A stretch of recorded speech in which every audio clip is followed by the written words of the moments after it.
la fête de Sukkot. Comment introduire la fête de Sukkot?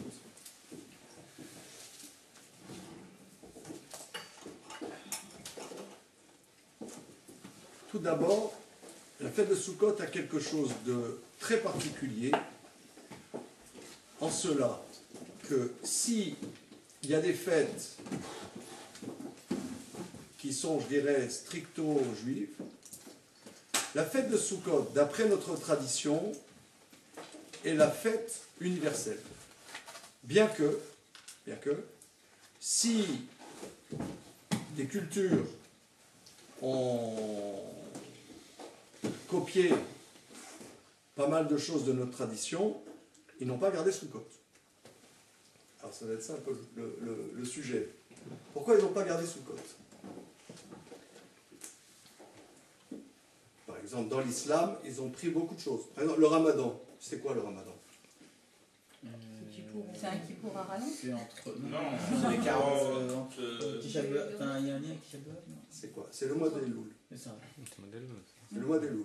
C'est le mois de préparation à Rosh Hashanah. Parce que notre brave Mahomet a beaucoup grandi avec des juifs. Il était, je crois que c'était un médine, et il était beaucoup avec même des sages juifs. Il a beaucoup intégré des choses. Mais par contre, la fête de Sukkot, que nenni. Et le christianisme a pris beaucoup de choses. Pâques, Pentecôte. La messe, qui vient du Seigneur de Pâques. Ok, d'accord. Ouais, oui, évidemment. Ouais, mais bon, la Pâques. Mais Sukkot, non. Or, dans notre tradition, Sukkot est la fête, on pourrait dire, de la fin des temps. Ce qu'on va essayer de voir, c'est la fête qui correspond à la fin des temps historiques. Shabbat représente le monde futur, mais Sukkot représente l'aboutissement de l'histoire. Et on voit ça précisément parce que par les textes que les sages ont institué de lire à la synagogue, le premier jour de Sukkot, on lit le 14e chapitre du prophète Zacharie, qui prophétise sur la fin des temps. Et la fin des temps, ça sera un peu l'apocalypse. Il y aura la guerre générale, toutes les nations s'uniront pour rayer Israël de la terre. Le meneur s'appelle, c'est le texte du prophète Ézéchiel qu'on a lu hier, Shabbat, Rosh Hashanah et Sukkot. Il s'appelle comment? Le meneur de toutes les nations qui s'attaqueront à Israël. Gog et Magog. Gog. Or, Gog, j'ai vu dans le commentaire de Hirsch, Gog, c'est Gimel, qui se lit aussi Gag, le toit. Donc, il y a un contentieux entre Israël et les nations, entre la cabane en branchage que nous faisons et un toit en dur. Les nations sont représentées par Gag, par un toit en dur. Et donc, il y aura cette bataille ultime entre toutes les nations menées par Gog contre Israël, et les quelques qui resteront, et des nations et d'Israël, le prophète dit, feront Sukkot à Jérusalem. Ils feront la fête de Sukkot à Jérusalem. Donc, Sukkot, c'est, on pourrait dire, le test final de toute l'humanité. On voit ça aussi dans les sacrifices offerts au temple. Alors, c'est un petit peu technique, mais ce que je dis souvent, parce que les personnes peut-être qui viennent pour la première ou deuxième fois, c'est que je pense que vous avez plus ou moins tous et toutes fait des études. Vous avez eu le brevet d'école collège, à l'époque on appelait ça le BPC. Donc je pense que vous êtes apte à voir des choses un petit peu techniques. Bon, à vue de nez. Hein? Non. À vue de nez. Bon. Alors, chaque jour de fête et de Shabbat, au temple de Jérusalem, on apporte des corbanotes.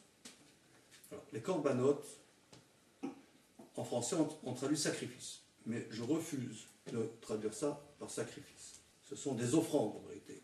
Ce sont des offrandes qu'on offre à Dieu au temple. Alors, vous allez me dire, ça fait 2000 ans qu'on n'a plus le temple de Jérusalem. Et néanmoins, dans notre tradition, la chose est toujours vivace sur les offrandes qu'on fait au temple de Jérusalem. C'est toujours vivace. Et dans la prière des jours de fête et du jour de Shabbat, on lit in extenso quelle offrande on amène au temple. Parce que quand le temple a été détruit, le grand maître de l'époque, Rabban Yochanan ben Zakkai, a structuré la prière pour que, ok, on n'a pas le temps, c'est une catastrophe, mais la vie continue. Il a structuré les prières de manière à ce que, en attendant, on garde toujours vivace la mémoire de qu'est-ce qu'on fait au temple. Alors,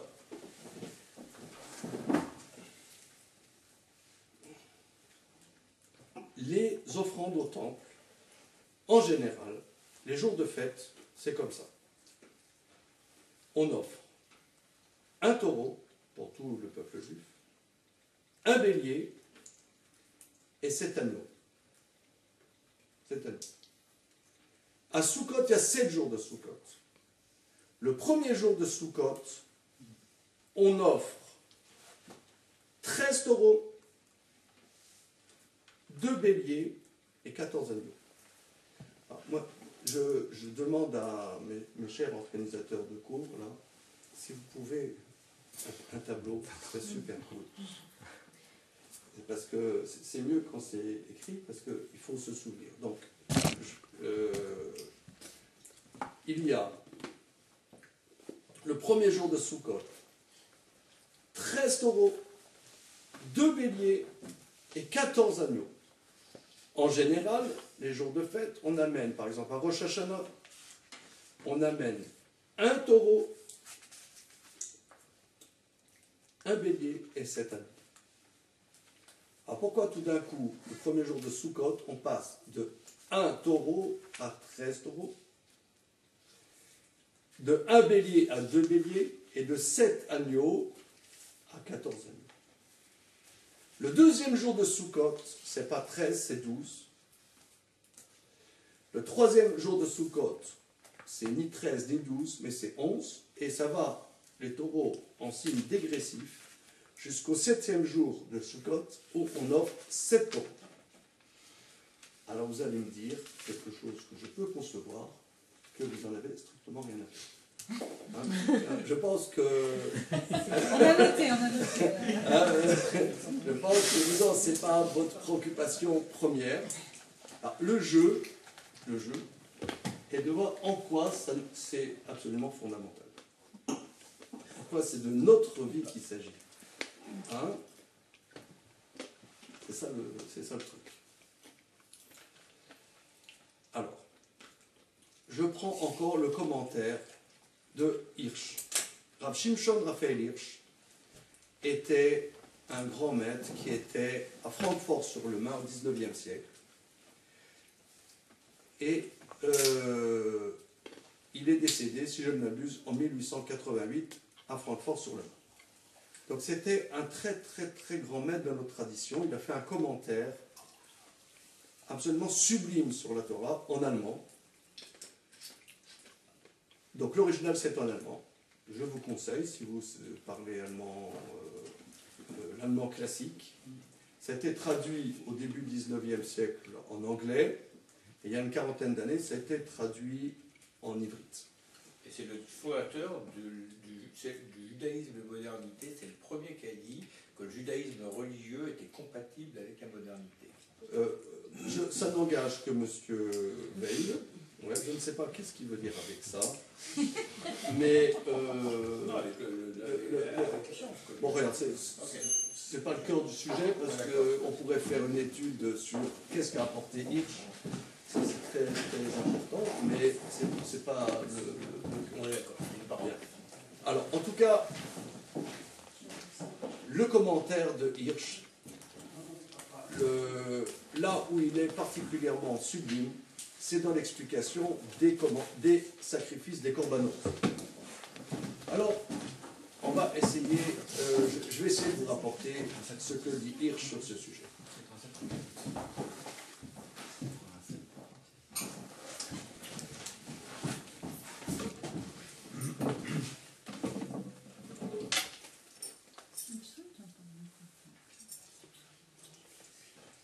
Normalement, on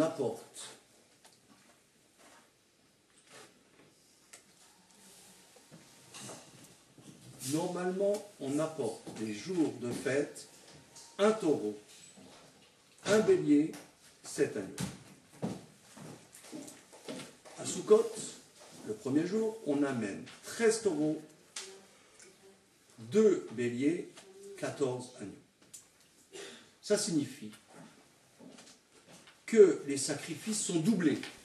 Pour les offrandes, comme je disais tout à l'heure, ils sont doublés. Normalement, c'est un bélier, là c'est 2 béliers. Normalement, c'est 7 agneaux, là c'est 14 agneaux. Et les taureaux, ouais, et les taureaux, il n'y a pas de raton laveur, vous pouvez remarquer. Et les taureaux. Alors, le commentaire de Hirsch est comme ça. 7, je reprends. Les sacrifices sont doublés, les offrandes sont doublées. Pourquoi sont doublées? Parce que à Sukkot, on offre des offrandes au temple, pas seulement pour le peuple juif, ce qui est d'habitude ce qu'on fait, mais pour le peuple juif et toutes les nations du monde. C'est pour ça qu'il y a deux, on pourrait dire, il y a le peuple juif qui a sa spécificité et les nations du monde ont une dominante globale que nous allons essayer de définir ce soir. Cette dominante globale, on offre pour les nations aussi des offrandes au temple. Alors, normalement, c'est un taureau, et là, c'est doublé, c'est 7 plus 6. Le chiffre 7, c'est une perfection. 7, c'est une perfection. La perfection, c'est 7, comme les jours de la semaine qui sont 7. C'est une globalité. À Sukkot, on arrive à une globalité. Donc, si on offre des offrandes pour les nations, on devrait offrir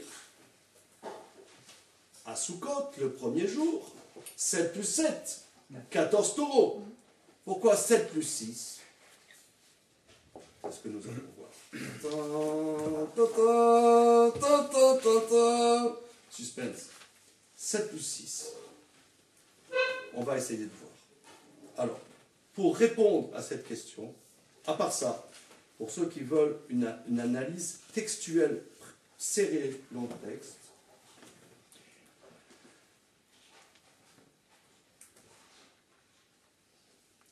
c'est écrit au sujet des agneaux, c'est écrit, vous apporterez des animaux, arba assar, temimim, pur, entier, des animaux sans défaut, temimim. Hirsch relève que toujours dans les sacrifices, on dit temimim iyu lachem. Ils seront des animaux que vous choisirez pour vous. Or là, le texte de la Torah ne dit pas pour vous. Ce qui est la preuve que ces offrandes au temple ne sont pas que pour vous. Ce qui est la preuve que ces offrandes ne sont pas que pour vous. Alors, on va essayer de rentrer quelle est la spécificité des nations et quelle est la spécificité d'Israël et en quoi la rencontre entre les nations et Israël, c'est la Sukkot. Rencontre possible, rencontre impossible. L'aboutissement de Sukkot, ce n'est plus 7 plus 6, mais ça n'est que 7. Ça n'est que 7.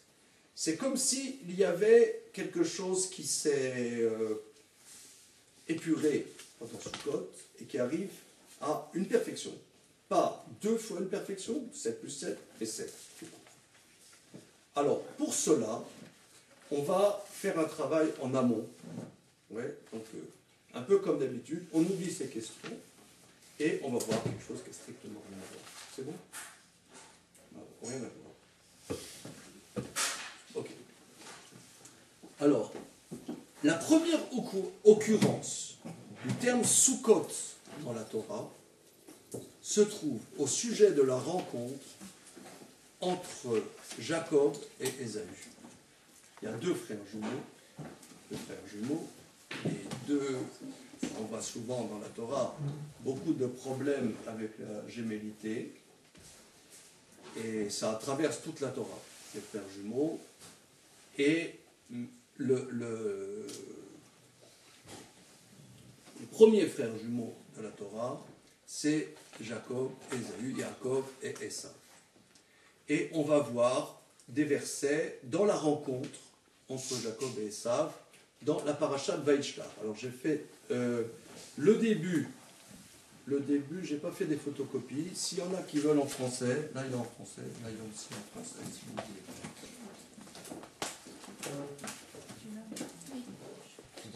Donc c'est le chapitre 32, dans la Genèse. Là aussi il y a un texte.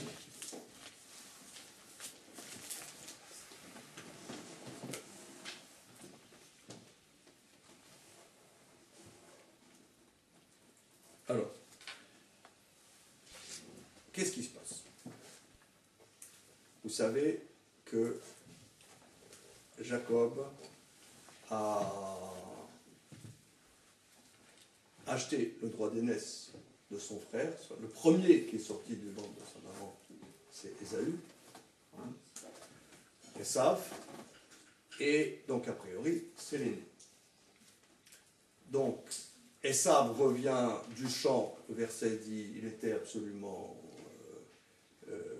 épuisé, il avait chassé toute la journée, et il était complètement KO, il avait hyper faim. Et il y avait son frère Jacob qui mangeait un plat de lentilles. Pourquoi un plat de lentilles? Parce que c'était le jour où Abraham venait de mourir, et pour consoler les endeuillés, on mange traditionnellement un plat de lentilles. Ce qui se fait encore aujourd'hui. Donc il mangeait un plat de lentilles. Il y a son frère là, qui crevait de faim. Il dit, donne-moi de ce plat rouge là, machin. J'en peux plus. Il a dit, ok, mais vends-moi ton droit d'aînesse. Allez, c'est bon, ça roule. Il a rendu son droit d'aînesse. Ensuite, premier truc, après donc Ésaü, après quand il atterrit, il se rend compte qu'il y avait un problème. Ensuite, Isaac a voulu bénir Ésaü, et il y a Rebecca, qui dit à son chouchou, allez, va chipper la bénédiction de ton frère. Et ça marchait. Alors après, quand Esav apprend ça, scrogneux, il veut tuer son frère. Voilà. C'est décidé, il veut tuer son frère. Alors Jacob ne s'en rend pas compte, mais Rebecca réalise la chose. Elle dit à Jacob, tu sais, fiston, ton frère veut te tuer. Alors, pars te réfugier. Pendant 22 ans, il est parti en Mésopotamie.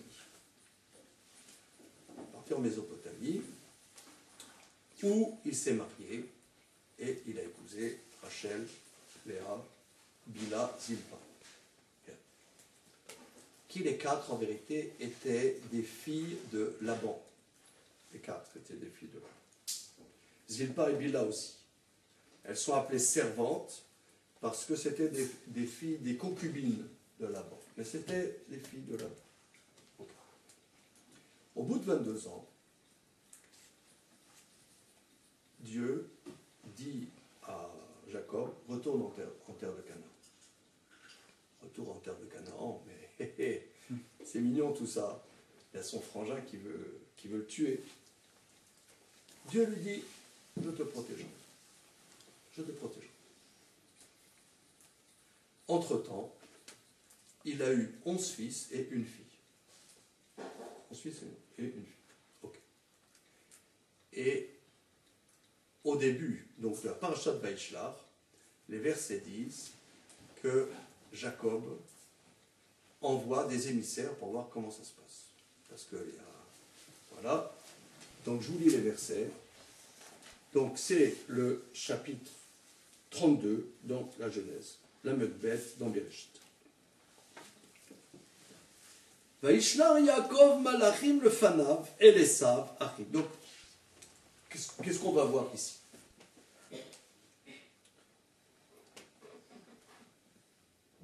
On va voir un contentieux. Il y a un contentieux terrible entre Yaakov et son frère Esav. Est-ce que ce contentieux trouve une issue ou il n'y a pas d'issue? Il y a une rencontre, il n'y a pas de rencontre. Voilà. On pourrait dire, ça va être un peu notre sujet ce soir. Israël, le peuple juif, a un certain destin. Les nations du monde ont un destin. Il y a une rencontre quelque part, il n'y a pas de rencontre. Suspense. Vaishlar Yaakov, Malachim, le Fanav et les Sav Achim, Artsa Seir, ceux d'Édom. Jacob envoie des émissaires devant lui vers Esav, son frère, vers la terre de Seir, dans le champ de Édom. Alors, il habite Esav, le sud de l'Israël actuel. C'est le sud, c'est Élat, c'est la terre de Esav. C'est le sud, là. C'est la terre ça s'appelle la terre de Seir. Seir qui veut dire en hébreu, comment? Alors, Seir, mais je sais pas quoi dire. Le bouc. Oui, évidemment, Seir la Voilà, Seir. Hein?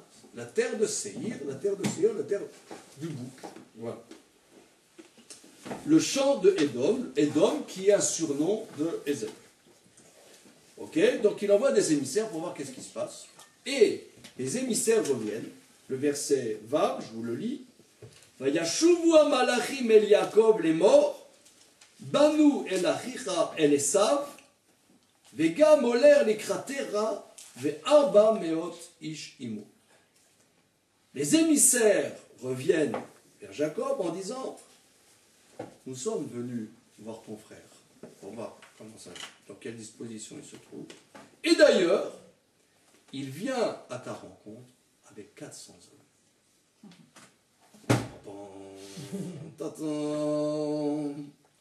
Qu'est-ce qui va se passer? Qu'est-ce qui va se passer? Donc, essayons de réaliser. Yaakov, Yaakov avec ses 4 femmes, 11 fils, une fille. Il a des troupeaux parce que pendant ses 22 ans, il était berger chez son beau-père et à la force de son travail acharné, la Torah nous dit tous les détails, comment il a dû travailler pour avoir un peu de troupeaux. Et il se retrouve avec quelques troupeaux, donc c'est le nomade avec ses femmes, ses enfants, ses biberons, ses valises. Vous voyez le guide un peu avec les pékeleurs. Vous parlez yiddish? Comment? Les pékeleurs, c'est international. Vous voyez, c'est Yaakov avec les pékeleurs. Il est avec ses valises et ses gosses et les poussettes et machin, bidule. Et les émissaires lui disent: ok, ton frère, d'ailleurs, nous avons rencontré ton frère. Et d'ailleurs, il vient avec ta rencontre avec 400 hommes. 400 hommes, vous voyez, 400 GI, 400 Marines, avec des casques et des trucs et des machins. Comment ça va se passer? Comment ça va se passer? Regardons la suite. Le verset dit, verset Zaïn, verset 7. Vayira Yaakov meod, vayitser. Yaakov a eu très peur. et il a été extrêmement oppressé. Ça, c'est très très intéressant. Parce que Dieu lui a dit, retourne dans la terre de Canaan et je te protégerai. Mais quand Yaakov il voit ce qui se passe, il comprend, il a très peur. Ça, je trouve ça très intéressant. Ça veut dire, Dieu lui a dit, je te protégerai. Ok, c'est bien. Mais face à la chose... c'est pas un manque de confiance en Dieu. Comment? C'est pas un manque de confiance en Dieu. Ces questions, le Talmud pose cette question. Pose Rachi sur place, relève le problème. Mais sans voir les commentaires, moi je trouve ça significatif de Yaakov. Yaakov, il n'est pas dans les rêves, il est dans la réalité. Il y a des problèmes, il y a un gros problème. Il y a un gros problème. Et bien ce problème, il le vit. C'est pas, comme dit mon épouse, c'est pas un robot de Dieu. Il y a des problèmes. Il vit le problème. Ok, Dieu lui a dit, je te protégerai. C'est bien. Peut-être c'est pas antagonique avec le fait qu'il a confiance. Mais il a confiance. Mais il a peur. La peur n'existe pas. Mais il a peur. Il a peur, il vit ce qui se passe. C'est très important, ça. C'est très, très important. Non, la Torah n'aborde pas les personnages qui sont dans la Torah, ne sont pas des images d'Épinal. C'est des êtres qui, peut-être, pour reprendre la remarque de Marc, peut-être manquent de confiance, peut-être. Peut-être. C'est pas des... c'est des êtres qui ont vécu. Et c'est justement parce que c'est des êtres qui ont vécu et qui ne sont pas parfaits que nous, on peut apprendre des choses de là. Si c'était des gens parfaits, bon, il n'y aurait pas grand-chose à apprendre. Alors, dans la suite, il va se préparer à trois choses. Il va prendre une stratégie. Il va prier, il va dire à Dieu, sauve-moi. Il va se préparer à la confrontation armée, mais avant, il va envoyer des offrandes à son frère. Alors, c'est ça, on va commencer à voir ça. Je passe des photocopies. Alors, comme je ne savais pas combien vous seriez, j'ai fait 15 photocopies.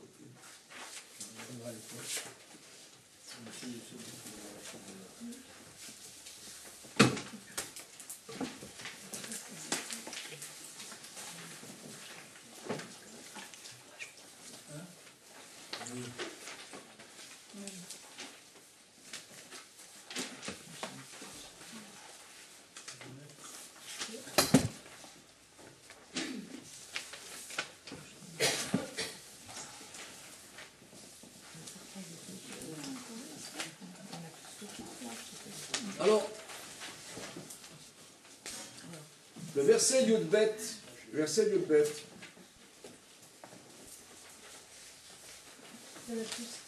comment? C'est la même chose. Ça va, c'est bon? Ça roule? Ok. Le verset Yud-Bet. Donc, il parle à Dieu. Atzilenina miyad achi miyad esav, ki yare anochi yoto pen yavo vikani em albanim. Sauve-moi, s'il te plaît, de la main de mon frère, de la main d'Ésaü.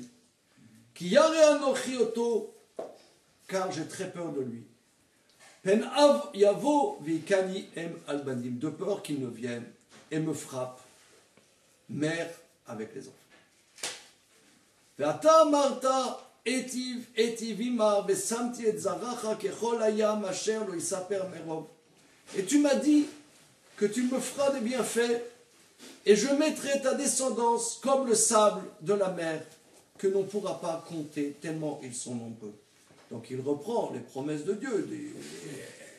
Parce que je te dis, ça, si tu m'as promis, là, quand même, qu'est-ce qu'on va faire? Et qu'est-ce qu'il va faire? Il va montrer à Ésaü qu'il est un rien du tout. Il va montrer, cher frère, toi tu es un grand seigneur, tu es quelqu'un de très très important, tu es très puissant, mais regarde, moi je suis rien du tout. Je suis avec mes femmes, avec mes enfants, toi tu vas tuer tous ces gens-là. C'est ridicule. Et pour montrer qu'il n'est rien du tout, il va envoyer des présents très importants à son frère pour l'amadouer, pour montrer que c'est vraiment le Seigneur.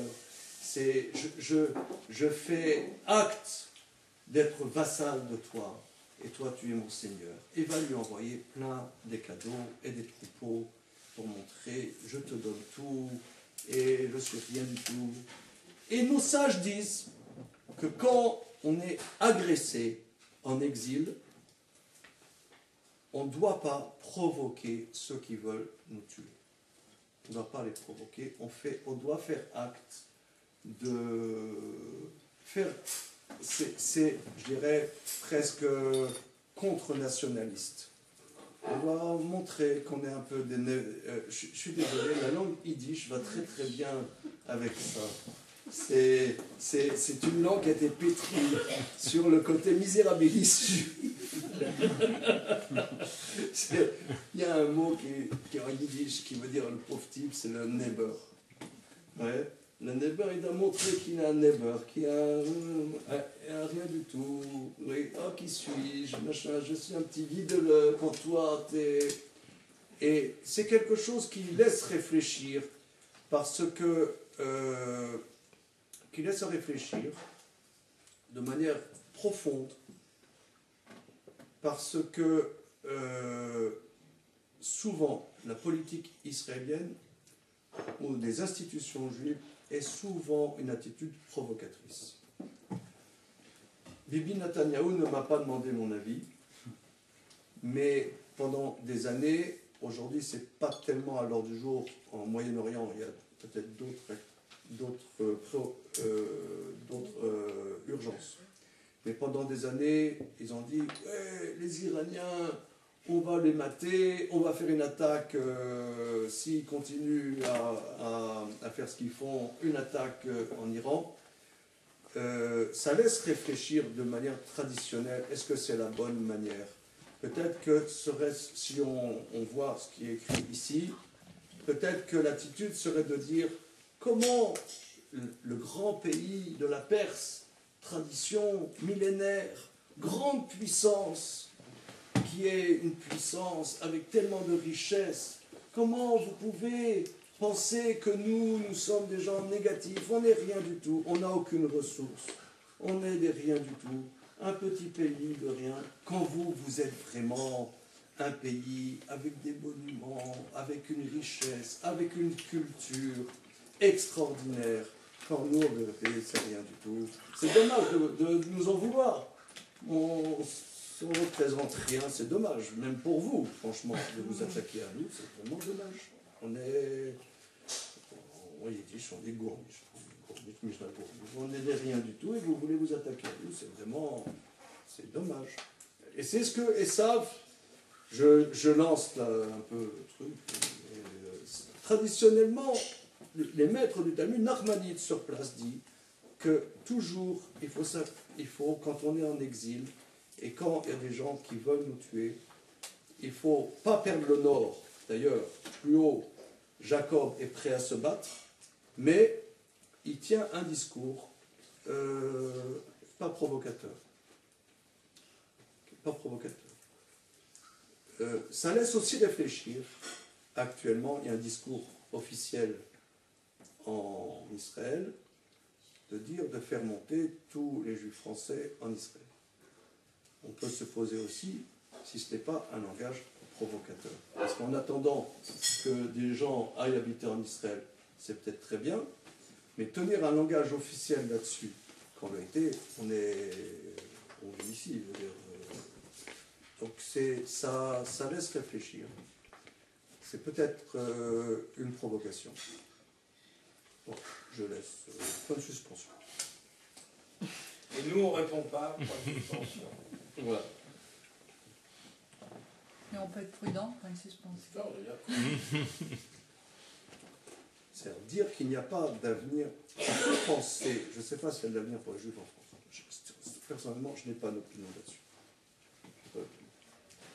Mais le dire tout haut comme un langage officiel, Ça, on est d'accord. c'est Oui, ça sert à rien. c'est comment dire, ça fait réfléchir, quoi. Ça fait réfléchir et peut-être c'est dangereux. Peut-être que c'est dangereux. Voilà. Je soulève de ce que nous sommes en train de voir. Voilà. Moi, j'ai pas d'opinion. J'étudie avec vous. Voilà. Alors, verset sûr. Vayalem sham balayla haou. Vayikam minaba beyado mincha lesav achiv. Donc, pour montrer acte, pour faire acte d'allégeance à son frère extraordinaire, il va prendre de ce qui lui appartient une offrande à Esav, son frère. Et là, il y a des passages que je préfère de la Torah. Voilà les offrandes qu'il va faire à son frère. Et là aussi, il me manque un tableau. Mais prenez des notes parce qu'on va faire la comptabilité. Cette offrande, il va envoyer beaucoup de troupeaux à son frère. Ce n'est pas un petit cadeau. Il va vraiment se saigner. Parce que quand il était chez Laban, son beau-père, il a bossé comme un fou pour avoir quelque chose. Et pratiquement, une partie très très importante de ce qu'il a gagné, avec grosse difficulté, pour sauver sa vie et la famille et la vie de sa famille, il va les donner à son frère. Et qu'est-ce qu'il a donné à son frère? Izim Mataim ou Tiashim Esrim. 200 chèvres et 20 boucs. 200 chèvres, 20 boucs. Rechelim Mataim ve Elim Esrim. 200 brebis et 20 béliers. Gemalim Menikot Obnehem Shloshim. 30 chamelles et 30 chameaux. Je prends l'explication de Rachid. 30 chamelles et 30 chameaux. Parot Arbaïm, 40 vaches. Parim Asara, 10 taureaux. Atonot Esrim, 20 ânesses et 10 ânes. Encore une fois. One more time. 200 chèvres, 20 boucs.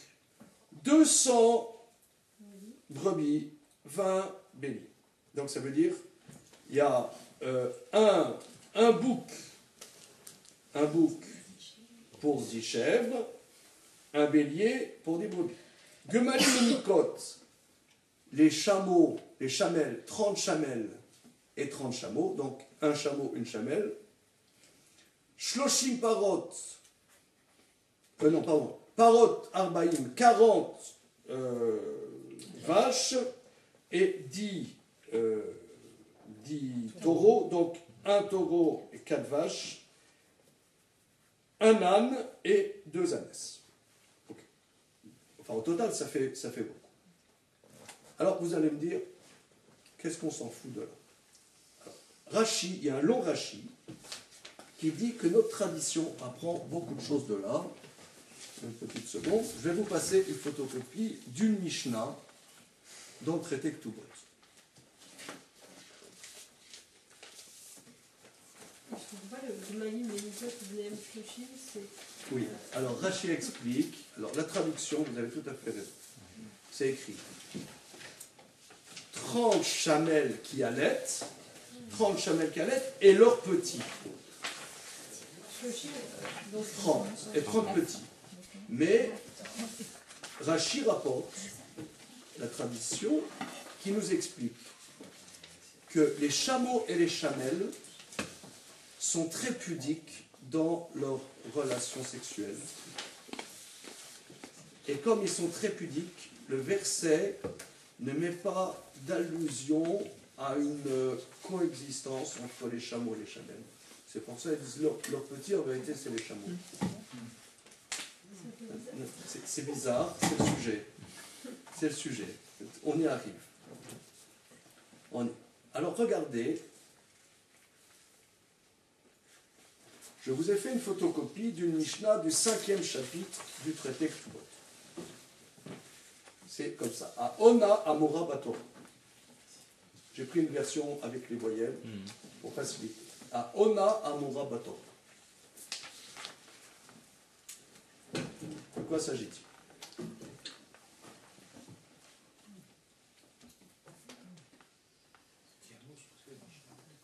Alors, comment? Alors, là, ce que vous avez, c'est, je dirais, les textes bases de la tradition orale. Il y a la Torah écrite, le texte de la Torah qu'on lit à la synagogue, et la tradition orale. La base de la tradition orale a été rédigée il y a 1800 ans dans un corpus qui s'appelle la Mishnah. La Mishnah, ce sont, si vous voulez, les théorèmes bases de la tradition juive.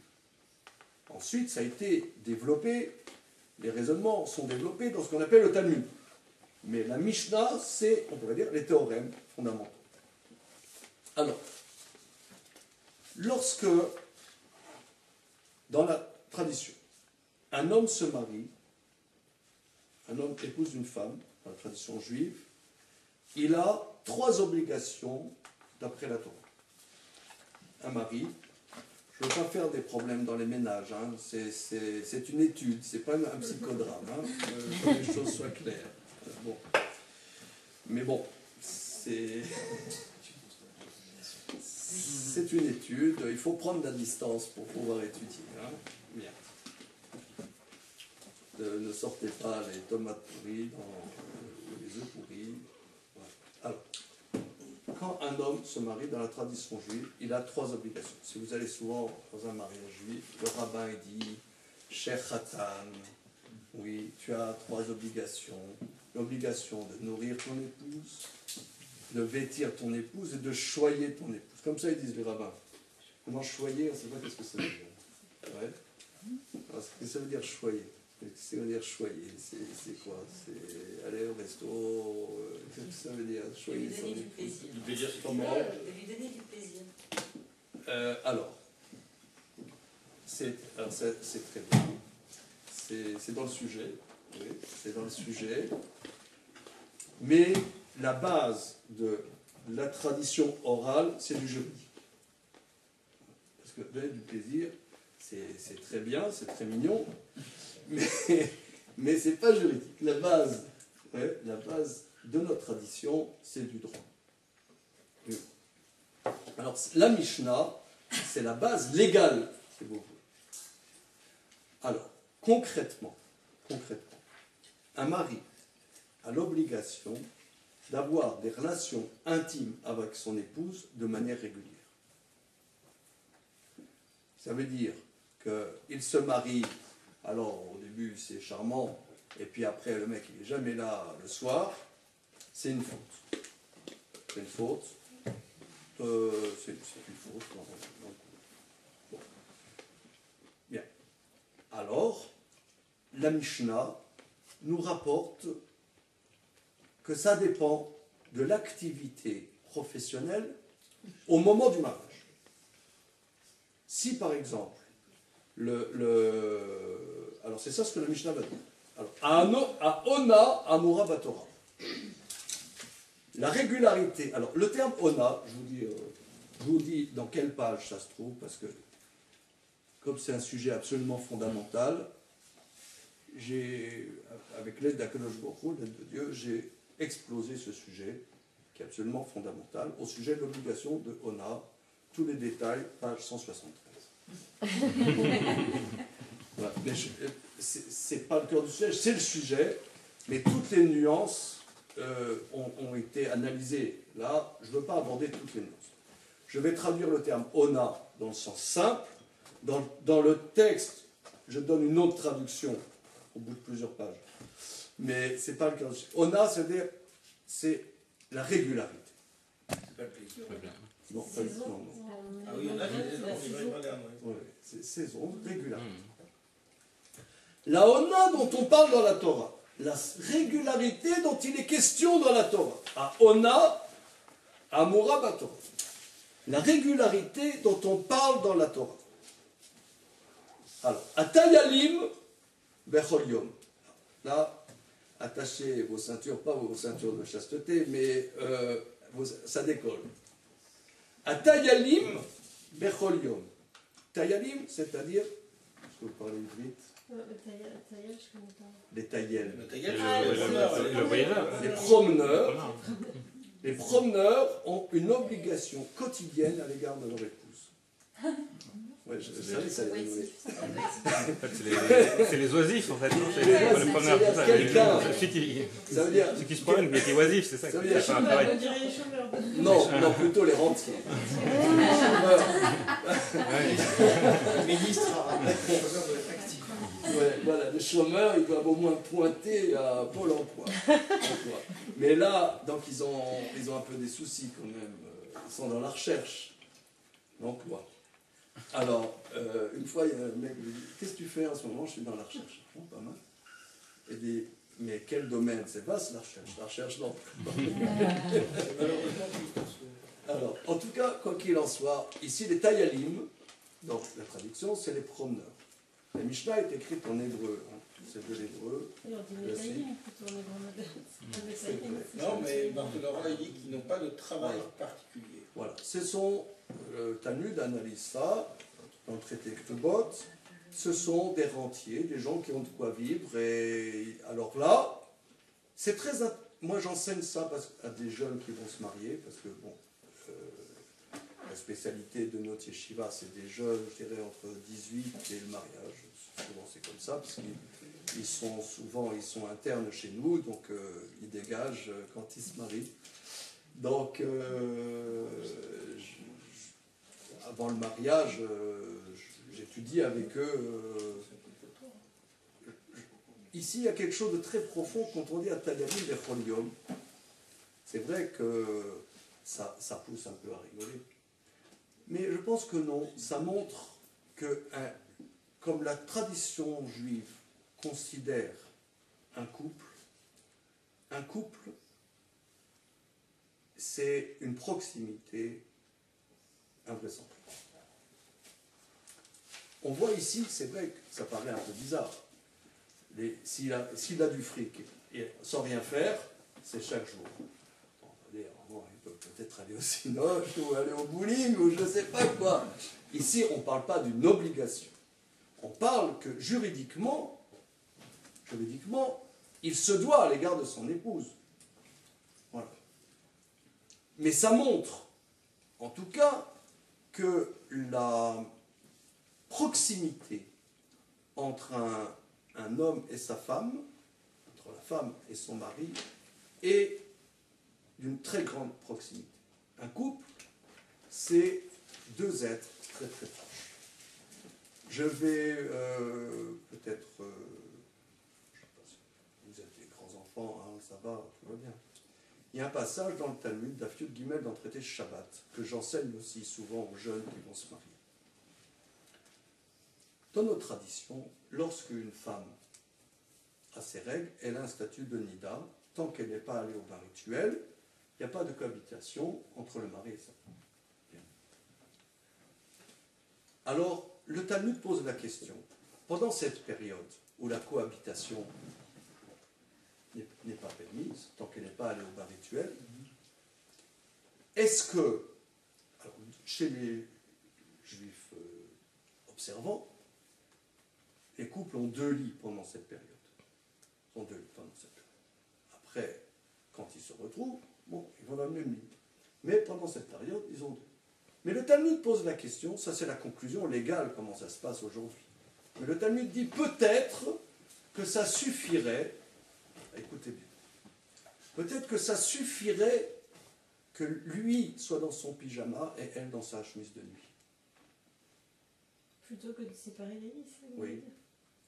Rachi, commentaire d'il y a 900 ans, Rachi explique. Ben oui, parce qu'en général, ils sont nuls l'un contre l'autre. C'est pas en hiver. Regardez, C'est pas un hiver. mais qu'est-ce qu'on voit mais qu'est-ce qu'on voit d'ici? Dans quelle heure il fait pas froid? Mais qu'est-ce qu'on voit d'ici? On voit d'ici quelque chose d'extraordinaire. Ça veut dire comment la Torah conçoit le côté premier de qu'est-ce que c'est un couple. Un couple, ils sont l'un à côté de l'autre, dans le plus simple appareil.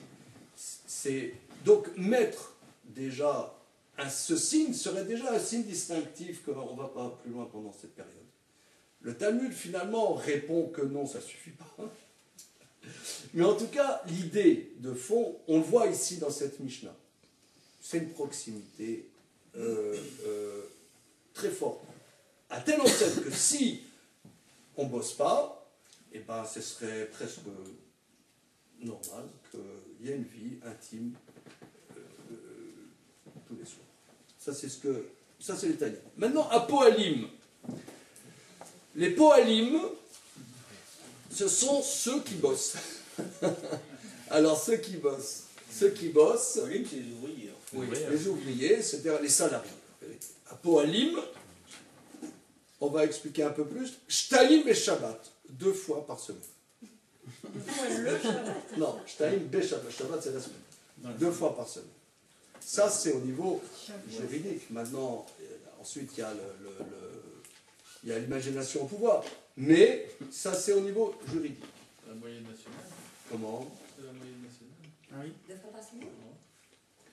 Alors, en tout cas, ici, on parle de quelqu'un qui ne voyage pas. Maintenant, à Hamarim, les âniers. Alors, c'est quoi les âniers? Les âniers, c'était les colporteurs. Ceux qui, toute la semaine, ils allaient hors de leur village, ils revenaient le week-end, ils revenaient pour le Shabbat. Alors ça, c'est 1 fois par semaine. À Gamalim, les chameliers. Alors, à Gamalim, les chameliers, Achad et Shloshim Yom, 1 fois tous les 30 jours. C'est quoi? Transport international. Les routiers sont sympas. Les routiers sont sympas. Alors, je sais pas, Barcelone, Varsovie, Irkoutsk. Ouais. Alors, en gros camion. Mais en tout cas, il faut qu'une fois par mois, il revienne à la maison. S'il ne revient pas, il téléphone à sa femme. Tu sais, j'ai un nouveau contrat. Ouais, j'ai un nouveau contrat, ça va nous rapporter un peu plus de fric. Il dit, une fois par mois, tu rentres à la maison. À Sapanim, c'est les marins. Alors les marins, eux, 1 fois tous les 6 mois. Alors les marins, c'est 1 fois tous les 6 mois. Alors eux, ils partent au long cours, ils partent à Terre-Neuve pour pêcher la morue. Alors, T'as bien trouvé ta terminologie. Et il tombe aussi. alors maintenant, ok, regardez, tout ça, alors concrètement, ça veut dire si quelqu'un, je ne sais pas, moi, il est, comment on appelle, il est commercial, il part en province toute la semaine, etc. C'est ce qu'on appelle ici les chameliers. Quelqu'un, il travaille à l'étranger, il revient, etc. Il doit revenir 1 fois tous les 6 mois, 1 fois par mois, etc. Ok, ça, c'est du juridique. Ce que je me suis posé la question longtemps dans cette Mishnah, c'est écrit la périodicité dont il est question dans la Torah. Évidemment, c'est la périodicité qui est question dans la Torah. Tout ce qu'on parle dans la Mishnah, on parle que de choses qui est mentionné dans la Torah. On ne parle pas... on ne parle pas du code civil napoléonien. Donc, ça veut dire la périodicité dont il est question dans la Torah. Rachi, sur le texte que nous venons de voir, dans les offrandes que Jacob envoie à Ésaü, dit qu'on apprend cette périodicité des calculs des animaux que Jacob a envoyés à son frère Ésaü. Du nombre de... Quel rapport? C'est le cas de dire. Qu'est-ce que-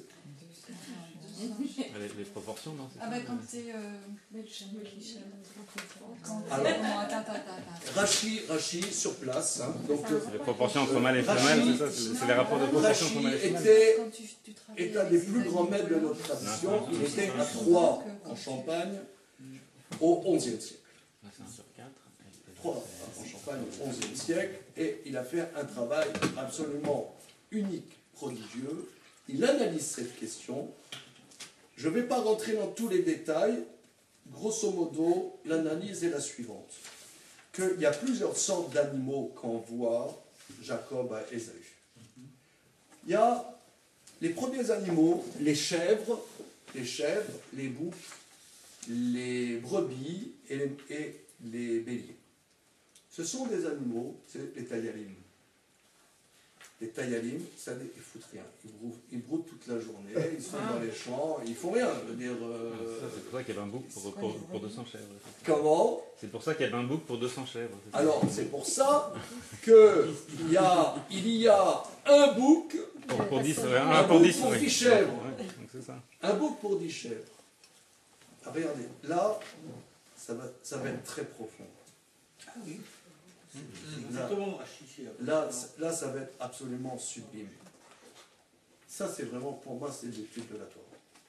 Ça, c'est vraiment, on va commencer là, vraiment à voir des choses qu'on ne pourrait pas imaginer. Ce sont des animaux qui batifolent. C'est la chef de M. Seguin qui voulait gambader, etc. Ensuite, il y a les taureaux. Les taureaux et les vaches travaillent. Aujourd'hui, ce n'est pas des animaux de trait, mais autrefois, c'était des animaux de charge. Ils tirent la charrue, ils tirent les charrettes, ils tournent pour broyer le grain. Ce sont des animaux de charge, de trait. Donc, ils bossent. C'est des poalim. C'est des poalim. L'équilibre, on pourrait dire, sexuel du troupeau de vaches est plus modéré parce qu'ils bossent. Oui, ils bossent. Les ânes, c'est un âne pour 2 ânesses. Parce que les ânes, eh ben, c'est encore plus des animaux de charge. Des animaux qui portent des charges, qui vont de village en village, etc. Donc l'âne, il aimerait peut-être plus batifoler avec ses ânesses, mais bon, il est KO quand même. Alors c'est plus modéré.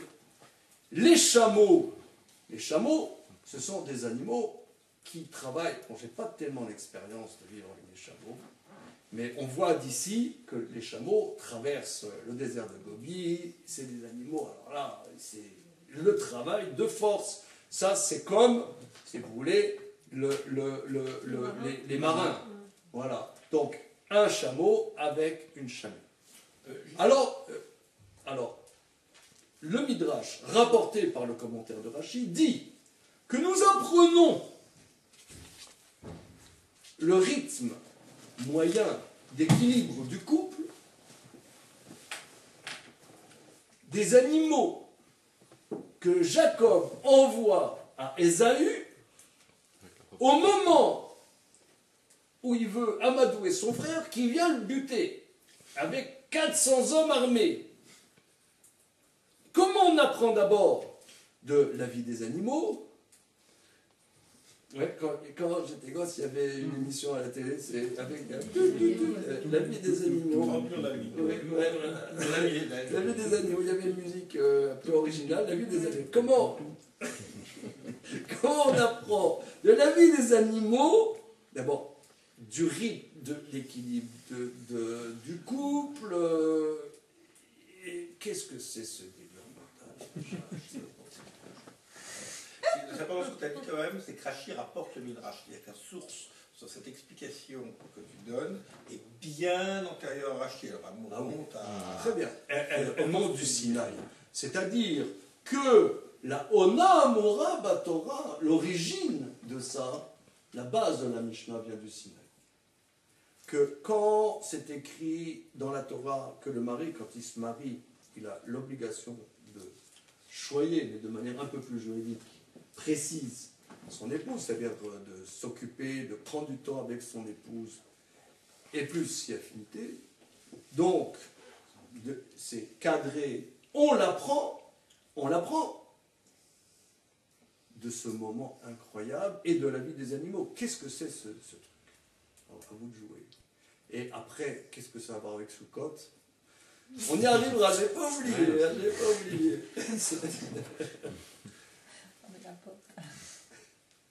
On n'est encore pas dans ce.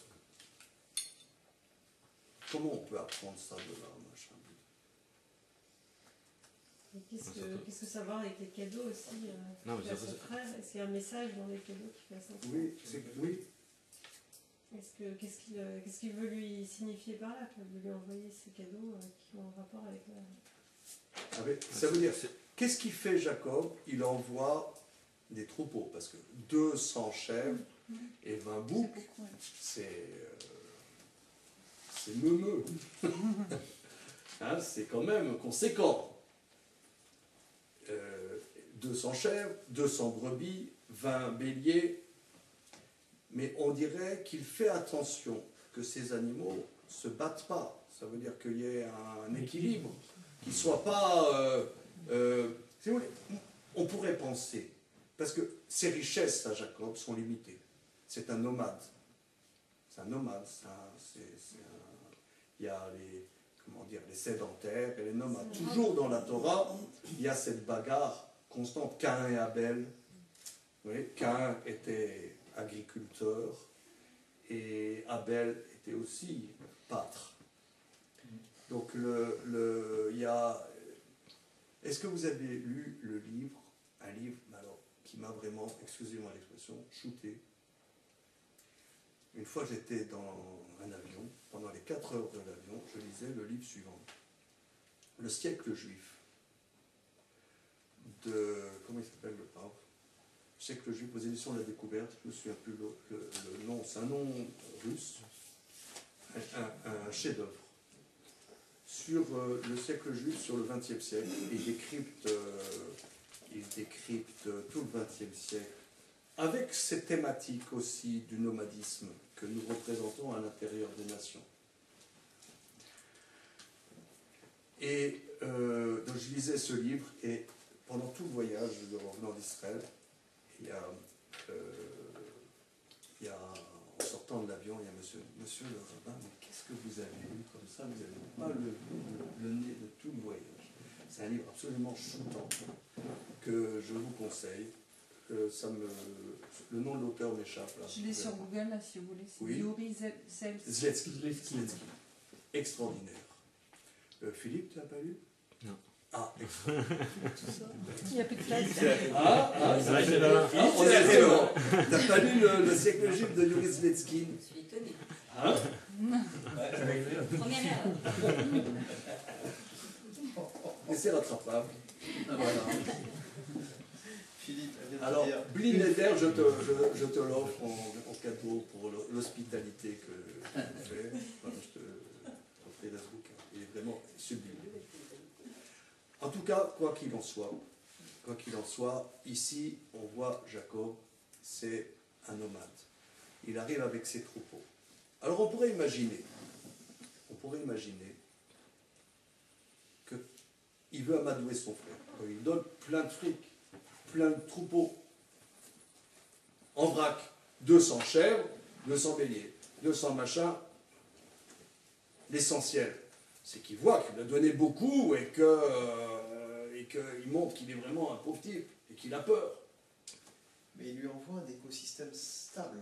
Oui. Il lui envoie quelque chose qui va pouvoir perdurer tel quel, sans créer de déséquilibre, sans créer de conflit. donc c'est un message de paix en fait. C'est un message de paix. C'est un message de paix qu'il lui envoie, ouais, c'est ça. Je t'envoie quelque chose qui ne va pas créer de dommages, de dégâts, de troubles chez toi. Car ça se tient Tu en pourras garder ce troupeau sans ça va tenir. Ils vont faire des enfants pour toi. D'accord. Alors, Ils ça, vont prospérer. Ils vont croître, ouais. Bah tant qu'à faire, ça marche que de ma même façon que non. c'est un bon cadeau. faudrait quand même que ça marche à Ouais, faire. c'est ça, c'est pas, Alors maintenant, c'est pas une source de conflit. Ouais. C'est pour lui Ok. faire penser à Alors des qu'il est dans un périodes- alors qu'il est dans un conflit potentiel, il Ouais. envoie un message de paix, c'est ça. d'accord. Quoi. Alors maintenant, allons, c'est très bien, c'est parfait. Est-ce que, en suivant ça, comment on apprend l'équilibre d'une régularité de la vie du couple des humains Oui. de là? La même idée. C'est que c'est un écosystème stable, pour peu que tu respectes les équilibres. Mais comment tu fais le lien entre les deux? Comment tu fais le lien entre les deux? En quoi, ici, il y a quelque chose de... Quand c'est de là qu'on l'apprend. Et pour lui, le message, il va être évident pour Et ça, Pour Esa, ça, Je ne sais pas. Alors, dans le sens où on peut... Là, j'ai pas vu les corriger. Hein. Est-ce que... Tant corriger, c'est ou bien tu respectes les équilibres, ou bien tu changes de métier. Oui. Alors, Le fait que Bah oui. peut-être... Alors, je dirais... Je ne sais pas si ça va vous plaire, mais... Ici, il y a la rencontre entre deux individus. Jacob et Esav. Et Esav veut le buter.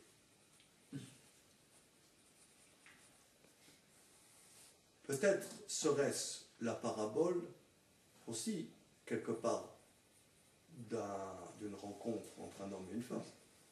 Je ne savais pas qu'ils veulent se buter, mais des fois ça arrive. Après 20 ans de mariage. 30 ans. Des fois, ça arrive. Et des fois, des fois, ça frite. Des fois, ça frite. Alors, peut-être que la rencontre Ésaü et Jacob est une parabole d'une rencontre. Est-ce qu'une rencontre est possible dans l'existence? Parce que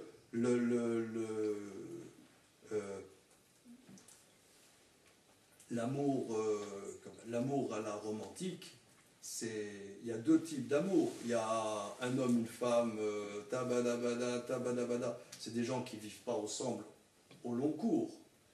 Ou alors, l'amour éternel, c'est Roméo et Juliette qui n'ont jamais vécu ensemble. Donc, vivre ensemble au long cours, c'est pas seulement une rencontre fugace, c'est véritable. Est-ce qu'une véritable rencontre est possible? là, en l'occurrence, c'est quand même son frère jumeau. Donc il y a quand même une proximité, a priori, qui est très forte entre les deux. Voilà, il y a une proximité, mais pas évident du tout. Ça n'est qu'un frère, malgré tout. Comment Ça reste seulement un frère. Oui, mais un frère jumeau, Ouais, mais c'est faut pas le tuer. n'importe quel frère. Il vient le tuer, il vient avec Oui. des hommes armés. Non, mais je veux dire, pas pour faire l'analogie avec un couple, etc. C'est pas un couple, c'est un frère. Oui, c'est pas la même chose. Est-ce qu'il va penser à sa femme, Esaü, quand il va voir ça? Ah, Il va penser à sa vie de famille. C'est pour ça que je vous demandais s'il allait... Est-ce qu'il va connecter? Oui, c'est pour ça. Moi, j'ai pensé comme ça. Je suggère que ici, Jacob, il a un instinct de survie. Il faut sauver sa peau. Mais, en même temps qu'il est dans un mouvement de sauver sa peau, il essaie de prendre en compte que ces animaux-là, il faut aussi qu'ils vivent. Ces animaux, ils vivent. Donc, il pense à lui, mais il pense aussi aux besoins de ces êtres vivants. Pourquoi comment apprend-on l'équilibre que tu appelles l'écosystème, ce qui est tout à fait juste, ici c'est ce qu'on voit, des éléments vivants, des êtres humains, on les apprend des animaux. Ça veut dire que, parce que un point commun, c'est que nous sommes vivants. Et nous avons des besoins. Lui, il a un besoin, c'est sauver sa peau. De sa peau, de ses femmes, de ses enfants. Mais en même temps, il prend le recul de voir que ces êtres-là, eh ben, eux aussi sont vivants, eux aussi ont des besoins, eux aussi, il faut qu'ils soient équilibrés. Pas seulement moi. Et peut-être que c'est ça, en vérité, le Riyuv de Ona. Le Riyuv de Ona, c'est qu'il y a un équilibre entre deux êtres qui ont des besoins. Mais qu'en même temps que cet être qui s'appelle un homme, il doit prendre en compte qu'il a sa préoccupation à lui, mais en même temps, la préoccupation de l'être avec qui il est, c'est quel est son besoin. C'est ça le Ona. Quel est le besoin de la femme avec qui il vit? Donc c'est en même temps qu'il a sa pulsion. Moi, j'irais même, j'ai déduit d'ici, si je peux me permettre, parce que le désir sexuel est un mystère, je pense, insondable, assez insondable. Mais peut-être qu'on verrait d'ici que pourquoi nous, les humains, on est pris par cette dimension. C'est en vérité, fondamentalement, c'est un instinct de survie. Là, c'est pas le lien avec Sukkot, justement, le fait de prendre en compte la dimension de l'autre. De l'autre, ouais. Oui, c'est ça, le souci de l'autre, ouais, c'est ça. Et pas que, on ne fait pas que les sacrifices pour soi. On a dit que Sukkot était une fête universelle et que donc ça peut être le lien avec Sukkot, le fait de prendre en compte la dimension du besoin de l'autre, en fait. Enfin, de l'autre, là en tant que non-juif, quoi. Mais là, en l'occurrence, c'est les besoins des animaux. C'est pas, on n'est pas au stade des besoins. On n'est pas sous Sukkot C'est les besoins des animaux, mais c'est aussi les intérêts des élus. Parce que si l'envoyait un troupeau déséquilibré, ça pourrait mettre le bazar dans le donc, ce que dit Jean-Daniel, il rajoute, c'est pas seulement voir son besoin à lui, Jacob, pas seulement voir le besoin des animaux, mais tu rajoutes, c'est voir le besoin même de son ennemi. Il lui a donné quelque chose de C'est un pérenne. cadeau qui a deux caractéristiques. Ils vont Il se est reproduire, les généreux, mecs. il est pérenne, trois caractéristiques. Il est pérenne et il ne va pas mettre le bazar dans le troupeau des élus. C'est un bon cadeau. C'est un bon cadeau. Par rapport à lui. Ok. Alors après, on va continuer un peu. J'aime bien faire les veillées d'études. Je regarde. Ça va. Hein, ça va. Votre carrosse ne va pas se transformer en citrouille. Ça roule. On y va. On continue. Alors, la nuit qui passe, qui va se passer, donc il envoie les cadeaux, et La manière d'envoyer les cadeaux a un lien avec ce qu'on a dit, le Eder, le fameux Eder. Ça a un lien avec ce que tu as dit ici. C'est-à-dire, c'est pour lui montrer, tu sais, par exemple, pour ton anniversaire, je t'offre une boîte de chocolat. C'est des choses. Je t'offre une boîte de chocolat. Et ensuite, je t'offre un bouquin. Oh, il ne fallait pas. Et ensuite, je t'offre autre chose. Ouais. Ça veut dire, si je t'envoyais tout en même temps, tu ne verrais pas le truc que je... Encore ça. Et encore ça. C'est le c'est ça le Eder. D'accord. Alors, ensuite, qu'est-ce qui se passe? Il y a un des passages les plus connus de la Torah, c'est que, en pleine nuit, il fait passer sa femme et ses enfants en terre de Canaan, et il reste de côté tout seul, et il y a l'ange qui se bagarre avec lui. La bataille avec l'ange. Revoyons le tableau de Jéricho. Alors, si je ne m'abuse, n'est-ce pas? Yes, oui, je pense. Alors maintenant, c'est quoi cette bataille avec l'ange? Maïmonide, dans le Guide des égarés, donne une explication qui, au niveau simple, est très très très très bonne. Il dit qu'il n'y a jamais eu un ange qui s'est bagarré avec Jacob, mais c'était la nuit en rêve. J'aime bien ça, parce que quand vous avez... Moi, ça m'arrive assez souvent, quand il y a quelque chose d'important et de crucial auquel le lendemain, dans les jours à venir, je suis confronté. Alors je rêve à cet événement et je vois en rêve comment ça va se passer. Souvent, destroy. Hein. Je ne sais pas si par exemple, vous avez un examen ou quelque chose comme ça. Ah oui, c'est toujours un cata. En rêve, vous voyez, mais tout l'examen, l'oral, vous passez l'oral, et voilà qu'est-ce que vous dites, etc. Donc, l'explication de Maïmonide dans le Guide des Égarés est, me semble-t-il, très, très forte, que la rencontre avec son frère, il la vit déjà, et cette bagarre intérieure, parce que vous avez relevé que c'était son frère jumeau, c'est lui, c'est son frère qui veut le buter, mais c'est lui, quelque part. Donc cette bagarre, il a, toute la nuit, jusqu'au lever du jour, il la vit. Et tellement qu'il en ressort déhanché le matin. Déhanché.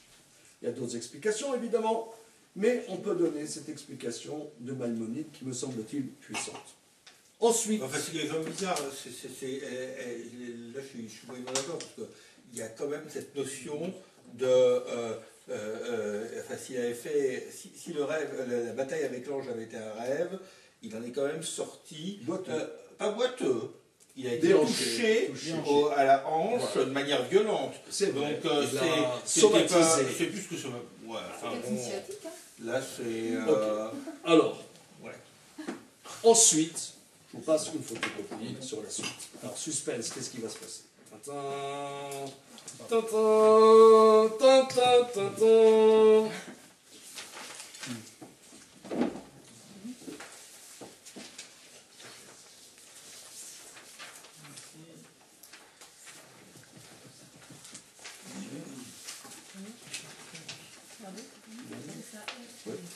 Alors, parce que pour d'autres commentaires, il s'est battu avec l'ange des sables, en fait. Oui. La version classique. Alors,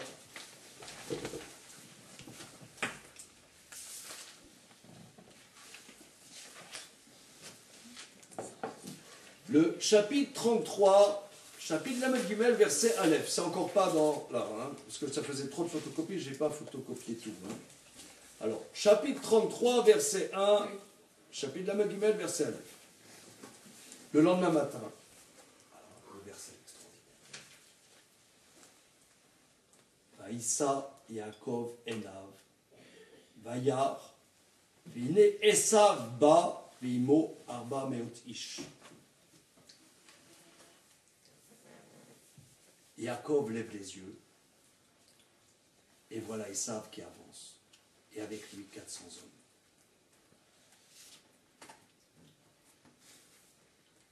Regardez comment c'est écrit. Il lève les yeux et voit son frère qui vient. Le verset on peut dire, voilà, il voit son frère qui vient. Il lève les yeux. Rien que ces mots, d'un point de vue même poétique, comment l'économie de moyens, il lève les yeux, tout est là, il lève les yeux, et il voit 400 hommes.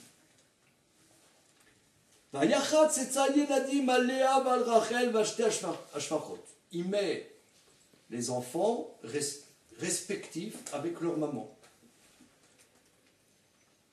D'abord, il met chaque servante, Zilpa et Bila, chacune avec ses 2 enfants, Léa avec ses 6 fils, et Rachel avec Joseph. Binyamin, Benjamin n'est encore pas né.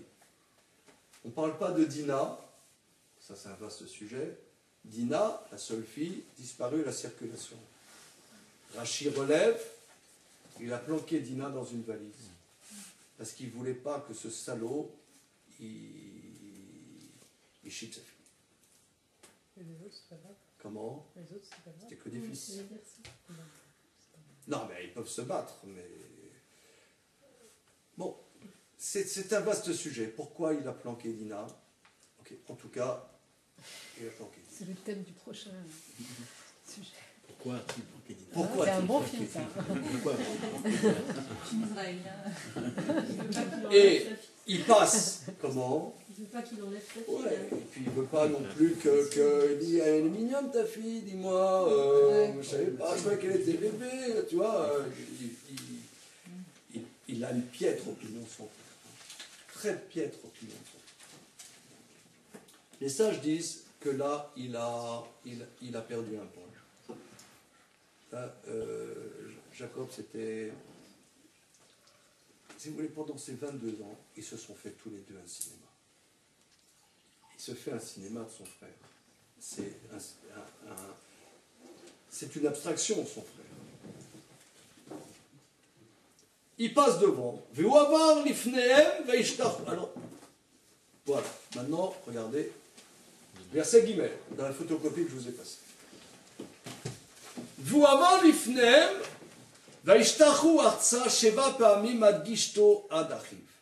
Il passe devant eux et il se prosterne, tout le monde se prosterne 7 fois jusqu'à ce qu'ils atteignent son frère. Donc tout le monde, fraf, fraf, une fois, tout le monde se prosterne tous, schlac. Et alors qu'est-ce qui va se passer? Verset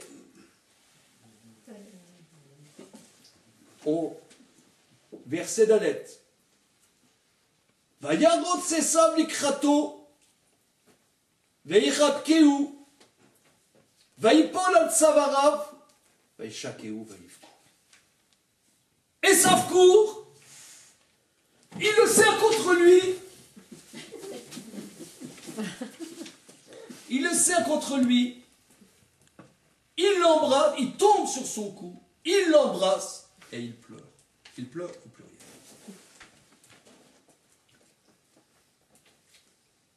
Il n'y a pas eu de massacre. Il n'y a pas eu de massacre. Pourquoi il a un 402 Comment? Pourquoi il a un 402 Il était prêt à le buter. Il a changé d'avis. Rachi explique, quand il a vu que c'était Ashne Mazen, quand il a vu que c'était un petit idole comme ça, il a dit, attends, moi je ne vais pas m'abaisser à tuer ce andouille quand même. Il croyait qu'il avait reçu la bénédiction de son père, il croyait que c'était un super Richard. Quand il a vu que c'était un petit comme ça, il a eu pitié. Alors ici, donc c'était invraisemblable. Contre toute attente, il n'y a pas de massacre. Pas seulement il n'y a pas de massacre, il le serre contre lui, il l'embrasse, et les deux pleurent. Frangin, comment tu vas? Comment tu vas, mon frère? Non, mon frère, comment tu vas, Frangin? Incroyable. Alors regardez, Sans transition. sur le mot « il l'a embrassé », il y a des points. Donc vous avez le texte, « Vaishakeu », il y a des points. Alors, le texte de la Torah n'est pas vocalisé. Quand vous avez le livre de la Torah à la synagogue, il n'y a pas les voyelles. Il n'y a pas les voyelles. Mais, par contre, il faut absolument mettre des points sur Vaishakeu. S'il n'y a pas de points sur Vaishakeu, ce n'est pas un livre de la Torah. Il faut absolument mettre des points sur Vaishakeu. Alors, pourquoi y a-t-il des points? Pourquoi il y a des points sur « il l'a embrassé » Rashi, commentaire de Rashi. C'est dans la colonne de droite, la troisième. Nakud alav. Ishakeu, nakud alav. Il y a des points dessus. Yesh cholkim badavar azeh bebaraita des sifri. Il y a un débat chez les maîtres, pour interpréter ce point.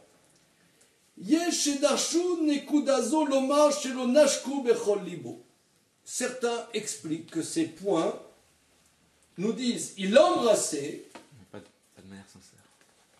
mais c'était pour la photo. C'était Mahmoud Abbas et comment il s'appelle Meshaël, comment il s'appelle Meshaël. Les mecs qui se sont massacrés et puis maintenant quand ils se rencontrent, ouais, ils s'embrassent. Ça veut dire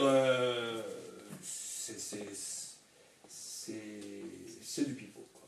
En vérité, c'est vrai, il ne l'a pas massacré, mais il l'a embrassé. En vérité, ne crois pas qu'il y a eu une rencontre entre Ésaü et Jacob. Il n'y a pas eu de massacre, mais il n'y a pas eu de rencontre. Ils ont pleuré quand même après. Oui, mais ça peut être du cinéma, ouais. Ils ont pleuré. Ouais, c'est vrai, ils ont pleuré, peut-être que. Mais c'est extérieur, c'est superficiel. C'est pour ça qu'il y a des points. Les points, c'est des clignotants. Pour dire Artung, ouais. Tut, tut, tut, tut. Ouais. Ne croyez pas, ils s'embrassent, ne croyez pas que c'est une rencontre sincère. Il y a d'autres endroits là, Oui, mais là qu'il y ait des points à toutes les lettres, c'est unique. Non. On parle. Bah alors, Lanou, le Vaneinu Adolam dans Nitzavim. D'accord, t'as gagné. T'as gagné. Il a gagné. D'accord, très bien.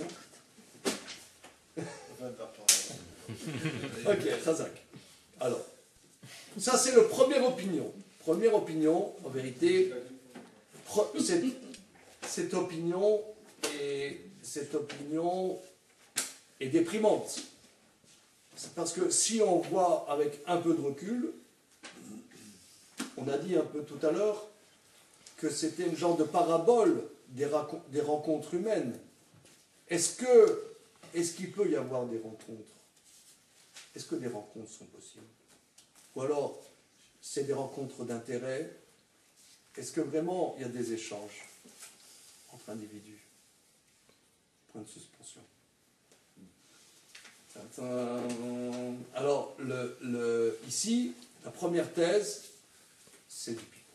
En réalité, chacun dans son monde, il n'y a pas de rencontre. Deuxième opinion.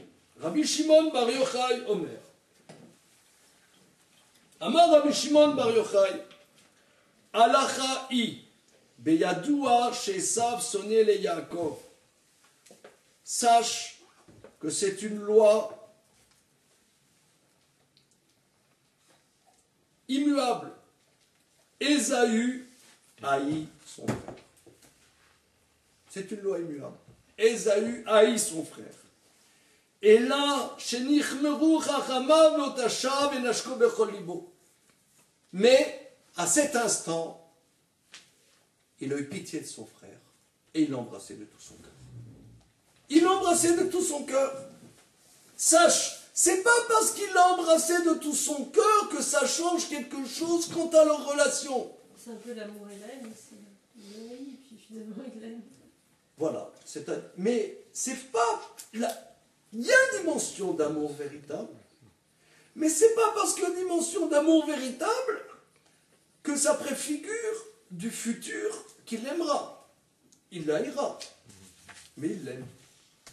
Et l'embrasse. C'est ce qui régit souvent les relations gémellaires, c'est ça. Hein, c'est l'amour et la haine, souvent la volonté de voir disparaître l'autre pour pouvoir enfin accéder à sa propre vie sans avoir toujours un miroir en face.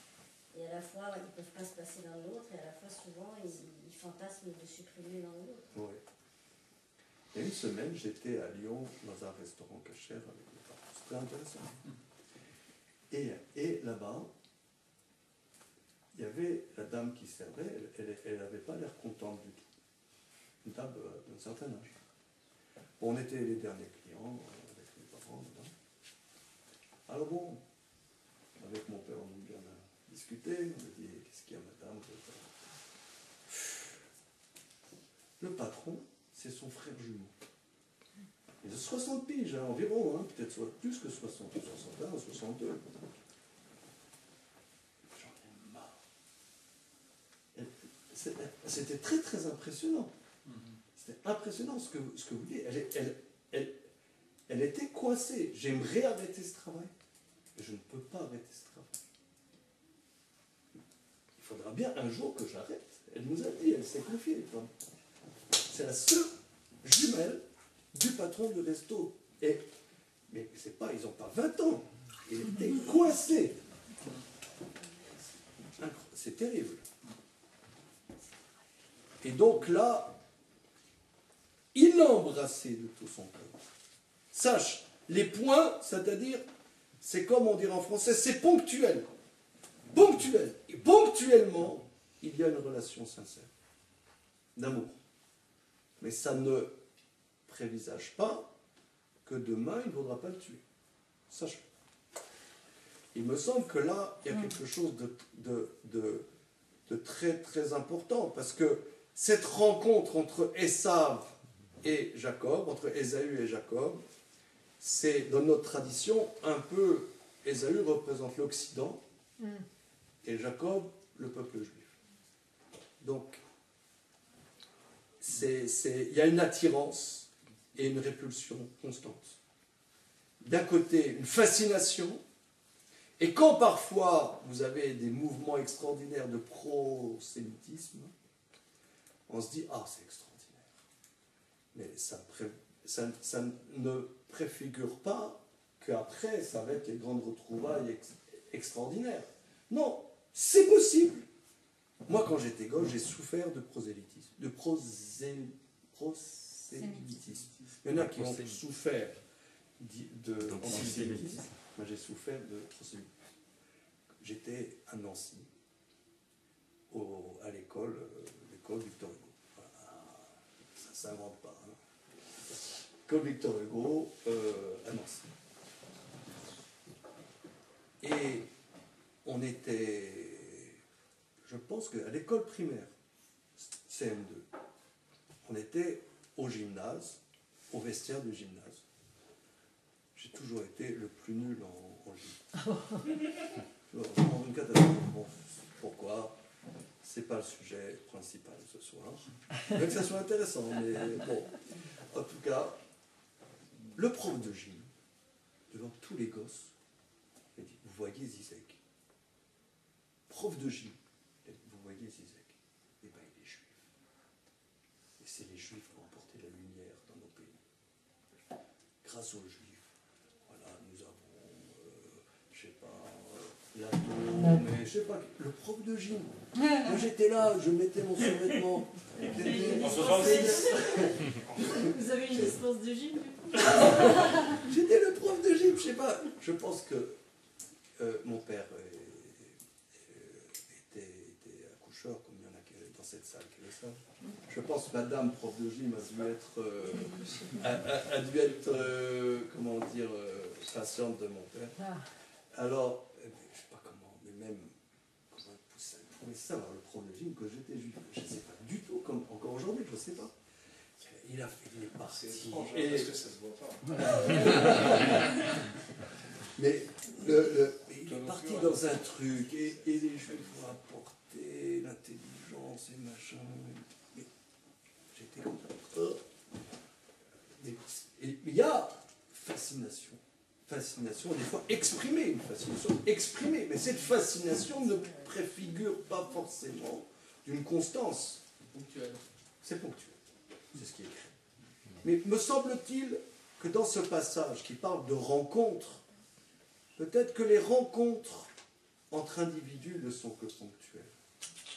Ça ne veut pas dire qu'il ne peut pas y avoir de pérennité à des relations, mais quand il y a des moments de grâce, où il y a des rencontres, où il y a des moments où on se comprend, ça ne veut pas dire que 5 minutes après, on va se comprendre. S'il y a des moments de bonheur dans une relation, ça ne veut pas dire que T plus 5 minutes, il va y avoir encore, parce que chacun a son individualité, chacun existe, chacun est vivant. Tu n'es pas mon esclave, parce qu'à un moment on s'est compris, parce qu'à un moment on a vécu quelque chose. Tu vis. Tu as ta vie. Et ça sera peut-être un autre challenge, à regagner, à revivre quelque chose. Oui. Mais ce n'est pas, c'est pas éternel. C'est possible qu'on puisse revivre des moments, mais ces moments sont des moments de grâce, des moments à se redonner les moyens pour qu'il y ait cette relation, pour qu'il y ait une possibilité de rencontre à nouveau. Alors, mais c'est pas gagné. Ce que tu dis, c'est vrai pour les rencontres entre individus, tierces, frères compris. C'est pas vrai pour le couple. On est d'accord. Dans le couple, Je pense. tu as une autre relation. Je pense que particulièrement pour le couple. Je pense particulièrement dans un couple. Je pense que c'est vrai que des gens qui sont mariés sont engagés l'un à l'autre. Mais quelque part, comprenez-moi bien, ça ne veut pas dire que chacun est libre et qu'ils vont faire n'importe quoi et que c'est pas l'amour libre. Je ne prône pas ce soir l'amour libre. Mais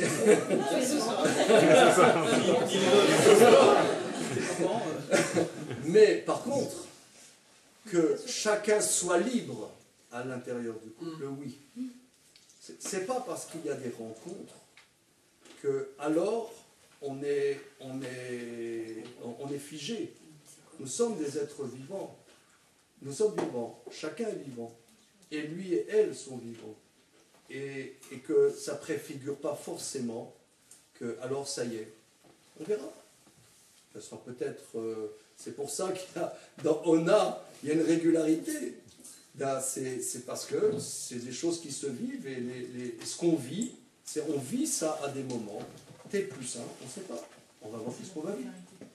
Et ça va être le sujet. Continuons. Ensuite,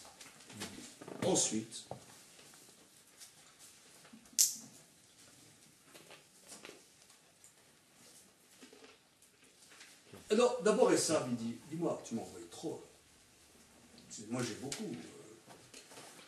C'est trop. Tu m'as trop gâté, frangin. Trop.